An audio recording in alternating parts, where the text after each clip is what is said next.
Today we are working on Excel Expert Lesson 1, the 7th lesson, Inserting International Currency Symbols. I know some of you have been dying to know how to do that, so today you're going to learn that.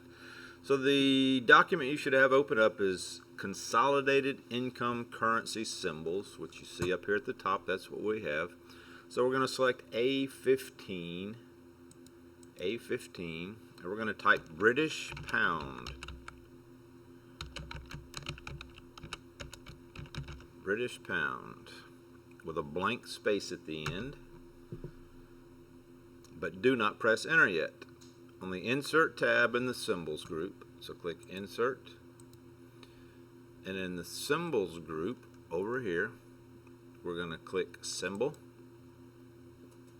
If necessary, click the Font drop down button and select Normal Text. Right now mine's on Wingdings. I want normal text, which will be at the very top. Click the Subset drop-down button and select Latin 1 Supplement. So the subset button right here, Latin 1 Supplement.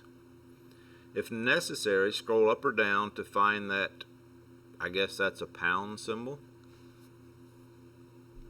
This one right here. And click Insert. Look at there. Note, when you click the Insert button, you'll be tempted to click it again because it may appear as nothing has been inserted. This is caused by the symbol dialog box staying open and blocking your view of the cell. Well, mine's not blocked. I can see it over here. After clicking the Insert button, the symbol dialog box will display the Close button. If it still shows the Cancel button, then you have not clicked the Insert button. So close the symbol dialog box and press Enter. And that finishes the cell entry. Select cell A16 and type Japanese yen with a blank space, but do not press enter yet.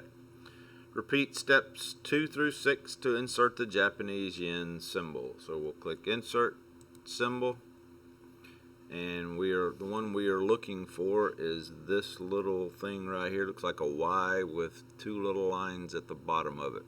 Right here. There it is. Insert. You can see that it's there. Click Close. Press Enter. And that does that. Mark that as answered. Submit. Submit results. Congratulations. You now know how to insert an international currency symbol. And that completes this lesson.